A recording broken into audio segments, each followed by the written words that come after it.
ছোট্ট একটা প্যারাগ্রাফের মধ্যে আমরা কোন কোন টেন্স জানতে পারলাম। ওপরে রয়েছে এই যে এখানটায় রয়েছে পাস্ট ইনডেফিনিট টেন্স, এখানটায় রয়েছে পাস্ট কন্টিনিউয়াস টেন্স, আর এখানটা ঠিক এই জায়গাটায় রয়েছে পাস্ট পারফেক্ট টেন্স। আজকে একটা নতুন গল্প নিয়ে আবার চলে এসেছি। আজকের গল্পের টাইটেল হচ্ছে এ মার্চেন্ট অ্যান্ড হিজ ডঙ্কি, একটি ব্যবসায়ী এবং তার গাধা। এই গল্পটা আমি ছোটবেলায় জানতাম। আমার মনে হয় অনেকেই হয়তো এই গল্পটা তার বাবা মার কাছ থেকে বা ঠাম্মা দাদুর কাছ থেকে শুনেছ। তারা এই গল্পের মধ্যে থাকা ভোকাবুলারিগুলো জেনে নাও এবং গ্রামাটিক্যালসের খুব সুন্দর এতে টার্মস দেওয়া রয়েছে, সেগুলো জেনে নেবে। চলো তাহলে গল্পটা শুরু করা যাক। এ মার্চেন্ট অ্যান্ড হিজ ডঙ্কি, একটি ব্যবসায়ী এবং তার গাধা।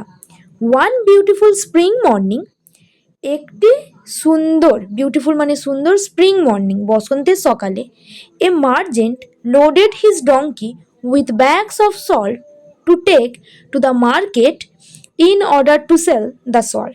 একটু বড় সেন্টেন্সটা, কিন্তু চলো তোমাদেরকে ডিপলি বুঝিয়ে দিচ্ছি। এ মার্চেন্ট হলো একটা সাবজেক্ট, ঠিক আছে। তারপর কি আছে? লোড হলো ভার্বের ফার্স্ট ফর্ম। লোডেড বোঝাই করেছিল বা বহন করেছিল হিজ ডঙ্কি, তার গাধাটিকে। তাহলে এখানে এই যে সাবজেক্টের পরে ভার্বের সেকেন্ড ফর্ম হয়েছে, হওয়ার পর তারপর যদি অবজেক্ট থাকে বা অবজেক্ট নাও থাকে, যদি সাবজেক্টের পর ভার্বের সেকেন্ড ফর্ম থাকে, তাহলে এই সেন্টেন্সগুলো টেন্সের কোন পার্টে হয় জানো? সিম্পল পাস্ট টেন্সে। সিম্পল পাস্ট বা পাস্ট ইনডেফিনিটও আমরা বলতে পারি। তাহলে এ মার্চেন্ট একটি ব্যবসায়ী, লোডেড বোঝাই করেছিল, হিজ ডঙ্কি তার গাধাটিকে, উইথ ব্যাগস অফ সল্ট নুনের বস্তা দিয়ে, টু টেক নিয়ে যেতে, টু দ্য মার্কেট বাজারে, in order to sell the salt নুন বিক্রি করতে।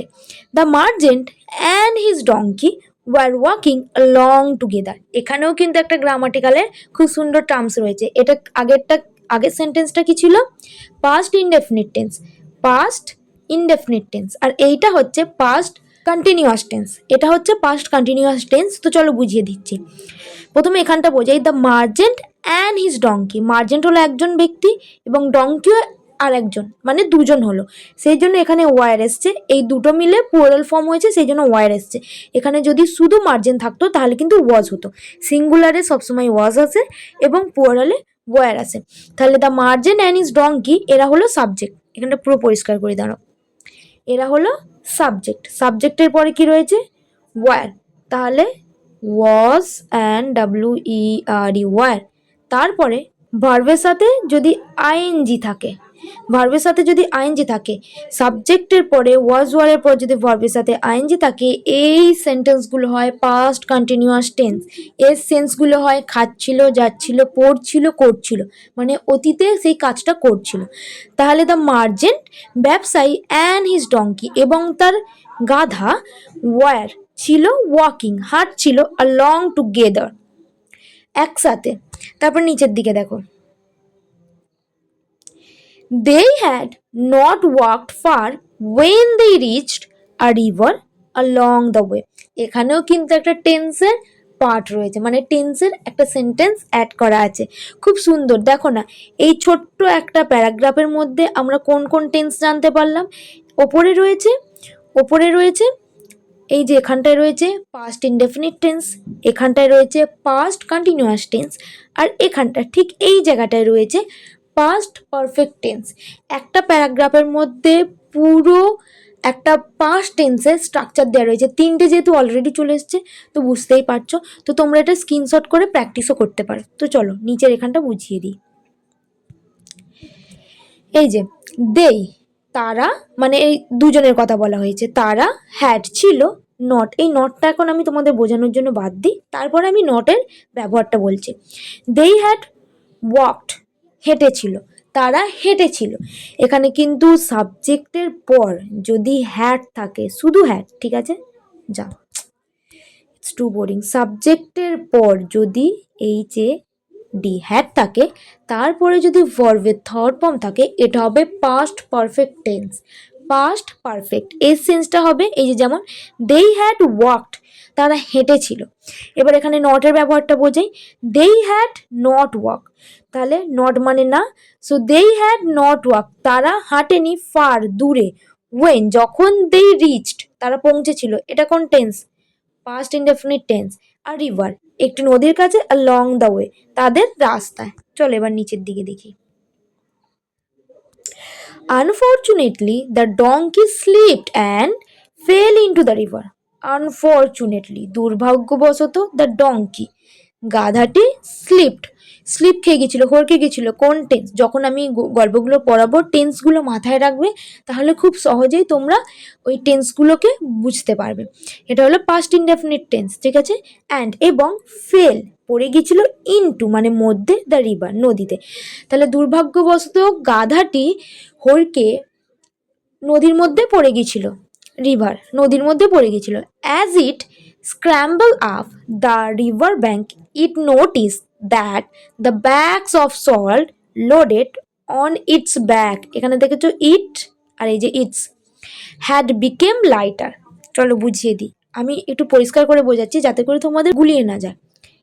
অ্যাজ ইট স্ক্র্যাম্বল আপ মানে হামাগুড়ি দেওয়ার মতো। তাহলে ওই গাধাটির 4টে পা ছিল, যখন সে পড়ে গেছিল তখন তো সে পা ফা মুড়েই উঠছিল, তো স্ক্র্যাম্বল আপ হামাগুড়ি দেওয়ার মতো উঠছিল। দ্য রিভার ব্যাঙ্ক, এখানে ব্যাঙ্ক মানে কিন্তু টাকা রাখার ব্যাঙ্ক না, রিভার মানে নদী, ব্যাঙ্ক মানে পার, পুকুর পার, ঠিক আছে। সেরকম রিভার ব্যাঙ্ক নদীর পাড়ে।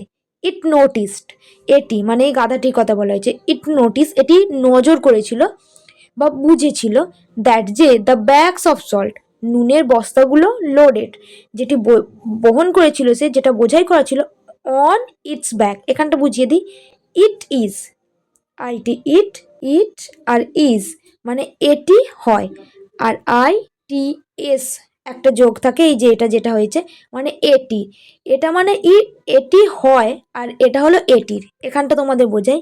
ইট নোটিস এটি নজর করেছিল, ইট নোটিস এটি নজর করেছিল, আর ইটস ব্যাক এটির কাঁধে মানে গাধাটির কাঁধে।